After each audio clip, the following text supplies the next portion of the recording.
En die visker is Henk Heerma van Lauwerzeeg. Eerst vaart er mij de Ello Fjouwer de haven uit. Wielst alle orenskippen lezen wat ze lezen. Na weken verplicht onder wal blijven, had het de bot nog toon. Ik ben er stroomflauw van. Ja. Op een gegeven moment wat maar dit vrienden. Dus. Nou, en er komt geen cent meer. En er komt niks binnen. Nee. Er gaat wel uit, maar er komt niks binnen. En dan tel je in op je eigen, op je potje wat je hebben, dat wordt steeds minder. Ja. Ken je het naar balwerken?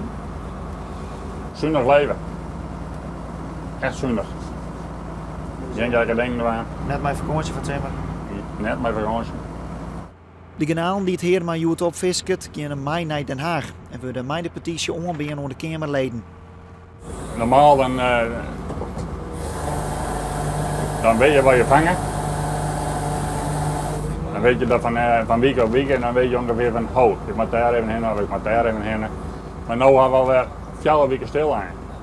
Nou, had er maar eerst nog 20 kilo in zit. Je hebt maar zien. Gewoon nog wat wat in zit, ik weet het niet. Leksie gaat er al. Leksie? Knappe genootjes. De kanalenviskers is geen hegere kiloprijs, want die leidt op het stuit onder de €1,30 en dat kan het uit. Er is nog heel titel list tussen de partijen. De viskers willen meestens €3 de kilo ha, maar Safir wil de handel nog niet gaan. De hoop is nog vestig op Den Haag. Ik hoop dat ze er begrip van krijgen. Dat we mee bezig zijn. Ja.